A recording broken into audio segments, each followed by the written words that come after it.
Sir 19 டேஸ்ல இந்த படத்தை எடுக்கணும்னு ஏன் தோணுச்சு? அதுவும் ஒரு ஸ்டீரியோ டைப் பிரேக் பண்றதுக்காகவா இல்ல அப்படிலாம் இல்லவே நான் ஷெட்யூல் போட்டது வந்து 30 டேஸ் தான் போட்டேன். பட் ஒரு படம்ன்றது டீம் ஒர்க் தானே. எனக்கு தெரியாது நான் சீக்கிரமாக ஒரு 2-3 டேக்கில் ஓகே ஆகிடும்லாம். ஸோ அப்படி பண்ணும்போது என்னோடய ஆக்டர்ஸ் எல்லாமே சப்போர்ட் இருந்துச்சு. டெக்னீஷியன்ஸ் குறிப்பாக கேமராமேனாக இருக்கும். மெயினாக ஒரு படத்தோட செட்டில் இருக்கிறது கேமராமேன் டீம் தான். டைரக்ஷன் டீம் 4 பேர் தான் இருப்பாங்க. கேமராமேன் டீம் தான் லைட் மேன் எல்லாருமே. ஸோ எனக்கு கேமராமேன் ரொம்ப சப்போர்ட்டாக இருந்ததுனால அது பாசிபிள் ஆச்சு. அது வந்து திட்டமிட்டு பண்ணணும்லாம் கிடையாது. அப்படி எனக்கு தெரிஞ்சு யாராலுமே பண்ண முடியாது. எந்த படமாக இருந்தாலும் ஒரு இந்த டேஸில் முடிக்கணும்னு நினச்சா அது முன்ன பின்ன தான் ஆகுமே தவிர இவ்வளோ டிராஸ்டிக்காக பாதியெல்லாம் முடியாது. எனக்கு அப்படி நடந்தது வந்து என்னோடய டீமோட சப்போர்ட்டு தான். ஆக்டர்ஸ் எல்லாருமே கூட. ஏன்னா நான் கண்டினியூஸாக ஷூட் பண்ணேன்.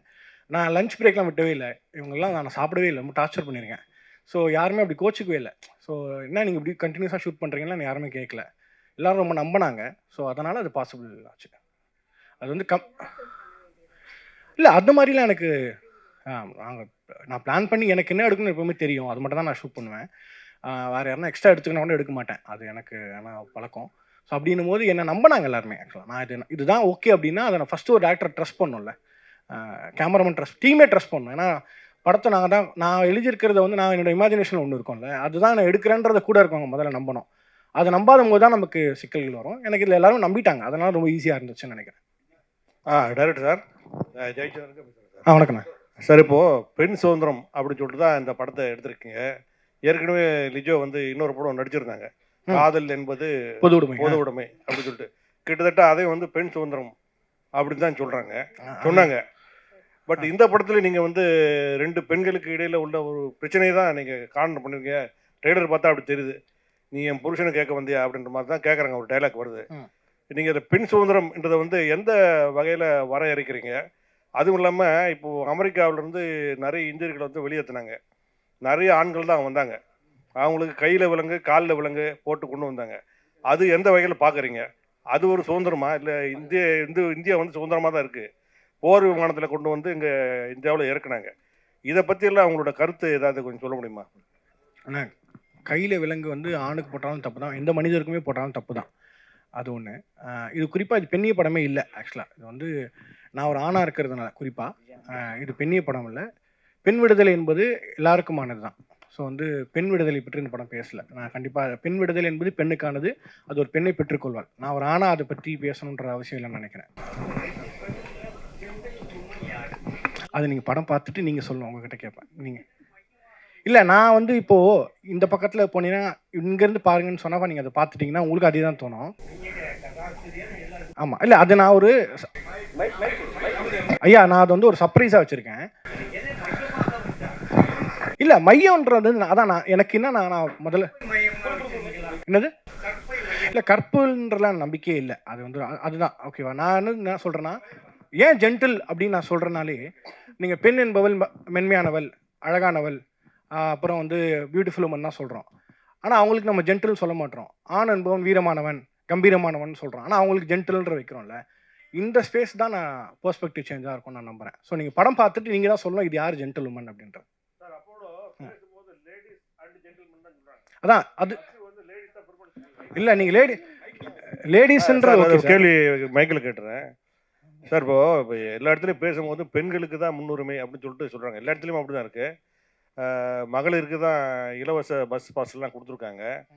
அப்புறம் லேடிஸ் அண்ட் ஜென்டில்மேன் அப்படின்னு தான் சொல்கிறாங்க. அப்புறம் லியோ சார் பேசும்போது கூட சொன்னார், இது பெண்ணியத்தை பற்றிய படம் தான், பெண்ணியத்தை பற்றி என்னென்னமோ பேசுகிறாங்க. ஆனால் பெண்ணுங்களுக்கு சரியான விடுதலை இன்னும் கிடைக்கல அப்படின்னு மாதிரி சொல்கிறாங்க.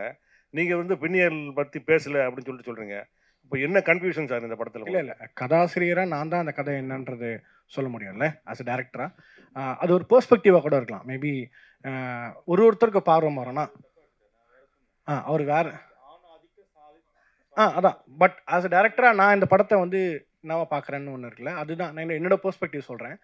இப்போ அவர் சார் கேட்ட மாதிரி யார் ஜென்டில்னாரு, இப்போ அவர் ஒரு பாயிண்ட் ஆஃப் வியூவில் அந்த பாயிண்ட் ஆஃப் வியூ தான் அந்த படத்தோட ஒரு வித்தியாசமாக இருக்கும்னு நினைக்கிறேன். நம்ம படம் பார்த்த பிறகு கண்டிப்பாக நம்ம எல்லாருக்கும் இதை பற்றி இன்னும் பயங்கரமாக டிஸ்கஸ் பண்ணுவோம். இந்த கதையின் நாயகன் அப்படியா? அப்படிலாம் காட்டல சார். அதாவது உன் ஃப்ரெண்டா? கதையின் நாயகன் வந்து வேறு ஒரு வடிவத்தில் வேறு ஒரு நிறத்தில் இருக்காரு. நாயகிகள் 2 பேருமே சிவந்த நிறத்திலும் சார் ஆக்சுவலாக சூப்பர் சார். இது ஆக்சுவலாக வந்து எனக்கு நான் வந்து 3 நாளுக்கு முன்னாடி அரியை கூப்பிட்டேன்னு சொன்னேன்ல. ஏன்னா நான் முதல்ல இந்த கதையை பண்ணும்போது நான் வந்து அரிக்கு சொல்லியிருக்கேன் ஞாபகம் ஒரு நைட்டு. என்னன்னா இந்த மாநிலத்தில் இருக்கிற ஒருத்தரை நம்ம வந்து கேஷ் பண்ணக்கூடாது அப்படின்றது நான் ரொம்ப கான்ஷியஸாக இருந்தேன். அன்ஃபார்ச்சுனேட்லி நான் ட்ரை பண்ண ஆக்டர்ஸ் இருக்காங்களே அவங்க யாருமே வந்து நான் எதிர்பார்த்தக்கூடிய ஒரு பெர்ஸ்பெக்டிவோ ஒரு ஷேப் அவங்ககிட்ட வரல. அப்புறம் எனக்கு ஒரு நாள் தோணுச்சு நானே அப்படி முதல்ல நினைக்கணும் நிறத்துக்கு என்ன சம்மந்தம் இருக்குது அப்படின்றதுனால அப்படி நம்ம நினைக்கக்கூடாது கதை ஒரு கதாபாத்திரம்னு வச்சு அப்படின்றதுனால தான் நான் திருப்பி இதுக்கு போனேன். ஸோ இப்போ ஒரு கேள்வி வருது இல்லை இந்த கேள்வி எழுதும்போது எனக்குமே எடுக்கும்போது இருந்துச்சு அப்படி நினைக்க வேண்டாம் அப்படின்னு நினச்சி தான் நான் வந்து இப்படி போயிட்டேன் சார். ஸோ நான் கலர் நான் பார்க்கல. லிஜோ மேடம், ஹரி வந்து எல்லா படத்துலையும் நல்லதான் நடிச்சிருக்காரு. இந்த படத்தில் வந்து உங்களை கேரக்டர் தான் கத்தி வருது குக்கர் வருது, நீங்கள் என்ன பண்ணீங்க? கிரைம் சப்ஜெக்டாக என்னது இது? ஹரி எந்த படத்தில் நல்லவனா நடிச்சாரு? பெரும்பாலும் படத்தில் நல்லா.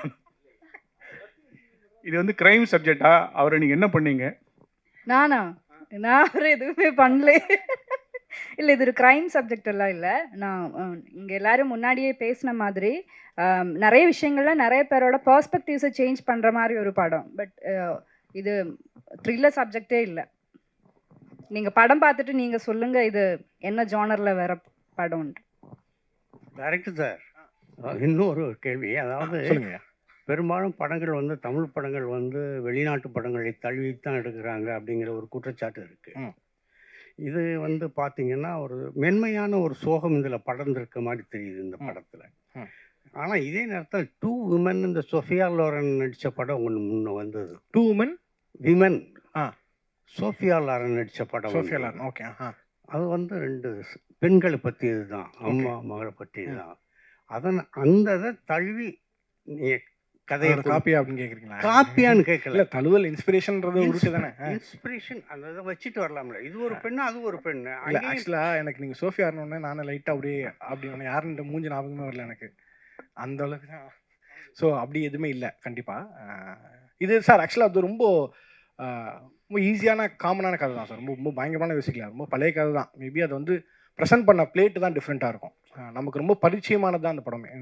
நான் வந்து நம்புறேன்னா சார், பணக்காரன் ஏழை எல்லாரும் வந்து யாராக இருந்தாலும் 90 விழுக்காடு அதிகமான நேரம் வந்து நம்ம வீட்டில் தான் சார் செலவிடுறோம். எல்லாருக்கும் வீடுன்னு ஒன்று இருக்குது, குடும்பம்னு ஒன்று இருக்குது. அந்த குடும்பத்தில் இருக்கிற விஷயங்களை வச்சு தான் நான் ஒரு கதையாக நான் செட் பண்ணியிருக்கேன். ஸோ அது வந்து ஒரு ரியல் லைஃப் கனெக்ஷன் தான் இருக்குமே தவிர படம் தழுவலாம் இல்லை சார். என் வாழ்க்கையிலும் தழுவல் இல்லை, அதுவும் சொல்லிடுறேன். ஜோஷுவா இங்கே சொல்லுங்கள். முதல்ல வாழ்த்துக்கள். நன்றி நன்றி. ஒரு நல்ல படத்தை அழகாக எடுத்திருக்கீங்க. அதே மாதிரி காஸ்ட்டுமே நல்ல பிரமாதமான ஆர்டிஸ்ட் செலக்ட் பண்ணியிருக்கீங்க. இந்த கண்டென்ட்டை ஃபஸ்ட்டு படம்னாலே ஒரு பயம் இருக்கும், ஒரு நல்ல ஒரு கமர்ஷியல் படமாக பண்ணலாமேன்னு. இந்த மாதிரி ஒரு பொய்ட்ரிக்கான படம் பண்ணணுங்கிற இன்டென்ஷன் எப்படி வந்தது? இல்லை முதல்ல நீங்கள் எழுதின கதையா ஃபஸ்ட்டு இதுதான் பண்ணுவேன் அப்படிங்கிற மாதிரி? இல்லை, இது கமர்ஷியல் படம் தான். தியேட்டருக்கு வர எல்லா படமும் கமர்ஷியல் படம் தான். புரியுது. சில அந்த ஸ்பேஸை சொல்கிறேன். நிறைய பேர் கேட்பாங்களா ஆர்ட் சினிமாவே ஆர்ட் தான், அந்த ஆர்ட் சினிமா நார்மல் சினிமான்னு எனக்கு நம்பிக்கை இல்லை. இந்த படம் இப்படி தான் பண்ணணும்னு நான் திட்டமிட்டு தான் எடுத்தேன். எனக்கு இது கமர்ஷியல் எல்லாருக்குமே இது கமர்ஷியல் படம் தான். இது காமெடி இருக்குது, எல்லாமே நான் சொன்ன மாதிரி ஃபைட் இருக்காது, அந்த மாதிரிலாம் இருக்குது, அந்த மாதிரியான ஸ்பேஸ் இருக்காது. பட் ரொம்ப யதார்த்தமாக நம்ம பார்த்த இருக்கக்கூடிய ஸ்பேஸ் கமர்ஷியல் படம் தான் அது. நான் சொன்ன மாதிரி தியேட்டருக்கு வர எல்லா படம் கமர்ஷியல் படம் என்னோட புரிதல் இருக்குல்ல, அதை நான் புரிஞ்சுக்கிட்டு தான். ஏன்னா நீங்கள் வந்து தியேட்டருக்கு வரும்போது ஒரு இன்வெஸ்ட்மெண்ட் இருக்குது உங்ககிட்ட இருந்து. சினிமாக்களை மட்டும்தான் அந்த சினிமாவோட பியூட்டியை தான் நான் நம்புகிறேன். ஏன்னா ஆர்ட் ஃபார்ம் எடுத்துக்கிட்டிங்கன்னா மியூசிக்கு, பெயிண்டிங், லிட்ரேச்சர் இது எல்லாமே வந்து படிக்கிறவங்களுக்கு முதலீடு தேவையில்லை. நீங்கள் மியூசிக்கை வந்து நார்மலாக ஃப்ரீயாக கேட்கலாம், ஆர்ட்டை வேடிக்கை பார்க்கலாம், லிட்ரேச்சரை நீங்கள் லைப்ரரியில் போய் ஃப்ரீயாக படிக்கலாம். பட் சினிமாவுக்கு மட்டும் உங்களோட இன்வெஸ்ட்மெண்ட்டுன்னு ஒன்று இருக்குது. அப்போ அந்த இன்வெஸ்ட்மெண்ட்டுக்கு ஒரு படம் இருக்குது, அது தியேட்டருக்கு கொண்டு வரணும்னா அதுக்கு வேல்யூபிளாக இருந்தால் தான் நாங்களே இது பண்ணுவோம். ஸோ அதனால தான் அது கண்டிப்பாக அது கமர்ஷியல் படம். Congrats sir. Thank you so much sir. Co director sir. Sir co director. Co டைரக்டரா? யார் அது? ப்ளூ ஷர்ட் அவர். கோ டைரக்டர்லாம் இல்லையே. யார் co director? Co producer. Co ப்ரொடியூசரா? பிஆர்ஓ சொன்னதுனால கேட்குறேன். அது கொடுங்க சார். கோ ப்ரொடியூசர் சொல்லுங்க. என்னன்னா நீங்கள் ஸ்டேஜில் பேசணும்னு சொன்னீங்க, ஆணாதிக்கத்தை பேசுகிறவங்களெல்லாம் செருப்பால் அடிக்கணும்னு சொன்னீங்க. செருப்பால் அடிக்கணும்னு சொல்லி இல்லை நீங்கள் சொன்னீங்க ஸ்டேஜில், அது எல்லாருமே வீடியோ கூட இருக்கும் சொன்னீங்க. ஏன் அவ்வளோ கோவம் உங்களுக்கு ஆணாதிக்கத்து மேலே? இல்லை, இந்த படத்தோட செருப்பால் அடிக்கிற மாதிரி இருக்கணும்னு சொன்னீங்க. செருப்பால் அடிச்சா மாதிரி வசனம் எழுதியிருக்காரு யுகபாரதியாரன். அப்படி ஏன் அப்படின்னா, ஒரு ஒரு இந்த இந்த சமுதாய கட்டமைப்பில் ஆண் பெண் அந்த 2 பேர் சேர்ந்து ஒரு ஒரு நேர்கோட்டில் போகும்போது தான் அந்த சமுதாயம் சரியான பாதையிலையும் இயங்க முடியும். அது இப்போ இல்லை, எப்போத்துலையுமே அப்படி தான். ஆனால் நமக்கு அதை வந்து ஈஸியாக நம்ம இக்னோர் பண்ணிட்டு போய்ட்றோன்றது தான் என்னோட ஒரு ஒரு கவலையாக இருக்குது. ஈஸியாக இக்னோர் பண்ணுறோம் அப்படின்னா இப்போ என்ன சொல்கிறது, அண்ணன் ஞானவேல் ராஜா சொன்ன மாதிரி நான் அந்த பொண்ணு ஈக்குவலாக தான் ட்ரீட் பண்ணுறேன். எங்கள் வீட்டில் என் பொண்ணுக்கு சுதந்திரம் கொடுத்துருக்கேன். என் ஒய்ஃப் ஃப்ரீயாக போயிட்டு வரலாம். இது என்ன கொடுக்கறதுக்கு நீ யார்? இதுவே வந்து ஒரு ஆணாதிக்க சாதி மனப்பான்மை தான் சொல்ல வரேன் நான். சாதி பேசுகிறோம், மதம் பேசுகிறோம், எல்லாமே பேசுகிறோம். ஆனால் ஆணாதிக்கம் அப்படின்றது இந்த இடத்துல ஒரு சொன்ன மாதிரி ஆக்ட்ரஸ்ன்ற பேரை யூஸ் பண்ணுவோம், ஹீரோயினின்ற பேரை யூஸ் பண்ணுவாங்க. ஆக்சுவலாக ஹீரோயின்றவங்க சொல்லுவாங்க, ஆர்டிஸ்ட், காமன் ஆர்டிஸ்ட். அந்த சாதி அந்த அந்த ஆதிக்க மனப்பான்மை தான் வந்து ஒழிக்கணும்னு சொல்கிறோம். நான் இல்லையேன்னு சொல்லிட்டு நீங்களே நம்ம சொல்லிக்கலாம். ஆக்சுவலாக ஒவ்வொருத்தரும் சொல்லிக்கலாம். நான் அப்படி கிடையாதுங்க. ஒரு லேடி வந்தாங்கன்னா நான் சீட்டில் உட்காந்துன்னா உடனே நான் சீட்டை கொடுத்துருவேன், என் சீட்டை நான் கொடுத்துருவேன் அப்படின்னு சொல்கிறாங்க பார்த்தீங்களா? அது மாதிரி மனசு எல்லாருமே எனக்கு ஏற்கனவே உரித்தானது தான் வந்து இந்த சமுதாயத்தில் இருக்குது, அதை தான் நான் கொடுக்குறேன்னு சொல்கிறேன் பார்த்தீங்களா? அது தப்புன்னு சொல்ல வரேன் நான். இது வந்து எல்லாருக்குமான சமமான உலகம். அந்த உலகத்தில் irrespective ஆஃப் ரிலீஜன், மதம், இனம், சாதி எல்லாத்தையும் சார்ந்து இருக்கிற அந்த சமுதாயத்தில் எல்லாருமே பெண்ணை வந்து ஆணுக்கு கீழே தான் இன்னும் பார்க்குறாங்க, பலவீனமாக பார்க்குறாங்க. சார், இப்போ தமிழ்நாட்டில் இருந்து எல்லா நாட்டிலையும் சரி பெண்ணை வந்து கீழே தான் பார்க்குறாங்கன்னு சொல்கிறீங்க. ஆனால் நம்ம ஒரு விஷயம், இப்போ நம்ம மேரேஜ் ஆகிட்ட பிறகு ஃபஸ்ட்டு என்ன போடுறோம்? இவரோட மனைவியின் பெயரா. இப்போ என் பேர் வந்து மோகன்ராஜ். இப்போ நம்ம எழுதும் போது ஐயா, நான் சமுதாயத்தில் நீங்கள் ஒரு ஃபார்மாலிட்டிக்கு போகிறத நான் சொல்ல வரல. நல்லா சார், இது கேட்டுக்கோங்க. ஃபார்மாலிட்டி கிடையாது சார். இது ஃபார்மாலிட்டி கிடையாது. இது சரிங்களா? பெண்ணை வந்து நம்ம முன்னிலைப்படுத்திக்கிறோம். நம்ம இப்போ கூட நம்ம பண்ணிட்டு தான் இருக்கும். ஆனால் சில விஷயத்தில் சில தவறு நடக்க தான் செய்யுது. அதை வந்து நீங்கள் வந்து ஃபார்மாலிட்டின்னு சொல்லவே கூடாதுல்ல சார்? இல்லை, என்னோட பாயிண்ட் ஆஃப் சொல்கிறேன் நான். என்னோட பார்வையில் இப்போ நீங்கள் ஒரு பத்திரிக்கையில் போடுறீங்க, ஒரு இன்விடேஷன் போடுறீங்க. ஃபார் எக்ஸாம்பிள் அண்ணன் சொன்ன மாதிரி லேடிஸ் அண்ட் ஜென்டில்மேன் சொல்கிறாங்க. இது வந்து வழக்கம், ஸ்டீரியோ டைப். இது அதை தான் வந்து இயக்குனர் ஜோஷோ வந்து அதை அழகாக உடைச்சிருக்காரு, சூப்பராக உடைச்சிருக்காரு. அது வந்து அருமையான வரிகளும் அங்கே சேர்ந்துருக்கு. ஓகேங்களா? நீங்கள் படம் பார்க்கும்போது தெரியும் உங்களுக்கு. ஆக்சுவலி இப்போ நம்ம சொன்னது என்னென்னா, அந்த கோர் தீம் என்ன சொல்ல வரோம் அப்படின்னா, ஒரு ஆம்பளை என்ன வேணால் பண்ணலாம், ஒரு ஆம்பளை என்ன வேணால் பண்ணிவிட்டு அதை சாதிக்கலாம், அதை வந்து நல்லதுன்னு சொல்லலாம், இல்லை அதை வந்து ஜஸ்டிஃபை பண்ணலாம். ஓகேங்களா? அதை ஏற்றுக்கிற சமுதாயம் தான் நம்ம இருக்கோம். அதுதான் இருக்கணுன்றதான் சொல்ல வராங்க ஆக்சுவலாக. ஸோ அதை நீங்கள் படம் பார்க்கும்போது உங்களுக்கு முழுசாக புரியும். டேரக்டர் சார்ட்ட கொடுங்க.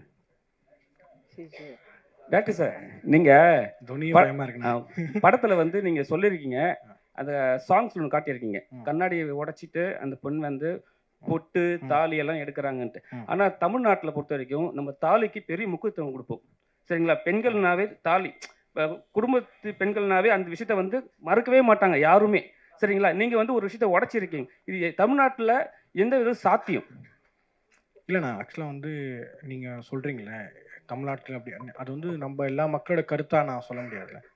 என்னோட கற்பனையாக நான் அது ஒரு கதை வச்சுருக்கேன். படத்தில் வரும்போது அது கோர்வையாக வரும்போது உங்களுக்கு புரிஞ்சிடும். ஒட்டுமொத்த மக்கள், தமிழ்நாட்டு மக்களோட பிரதிநிதியை நம்ம என்னையும் நான் சொல்ல முடியாது, உங்களையும் சொல்ல முடியாது. அது உங்களோட ஒரு கொஸ்டினாக நீங்கள் வைக்கிறீங்க. இது சினிமான்றதுனால நம்ம படத்தை பார்த்துட்டோன்னா அது ஒன்றும் கிளியராக டிஸ்கஸ் பண்ண முடியும் நான் நம்புறேன். இவ்விழாவிற்கு வந்திருந்து சிறப்பித்த அனைவருக்கும் அன்பும் நன்றியும். Thank you so much. பொதுவாக வந்து எல்லா படமே வந்து நல்லா இருக்கு ஒரு படம் அப்படின்றது வந்து ஊடகத்து மூலியமாக, பத்திரிகை மூலியமாக தான் நம்ம தெரிஞ்சுப்போம். அப்படி இருக்க சூழலில் நான் அந்த மாதிரி இதெல்லாம் நல்ல படம் தேடி பார்த்து படித்ததெல்லாம் ஊடகத்தின் மூலியமாக தான். இன்றைக்கி நான் ஒரு இயக்குனராக வந்திருக்கேன். கண்டிப்பாக என் படத்தையும் அது மாதிரி மக்கள்கிட்ட இப்போ கொண்டு சேர்க்கும்போது இன்னொருத்தரும் வருவதற்கான சூழல் உருவாகும். அதை பத்திரிகை நண்பர்கள், ஊடக நண்பர்கள் செய்யணும்னு ரொம்ப தாழ்மையுடன் கேட்டுக்கொள்கிறேன். நன்றி. என்னோட ஏடிஸ்க்கு ரொம்ப தேங்க் பண்ணுறேன். என் டீமுக்கு ரொம்ப நன்றி. Thank you so much.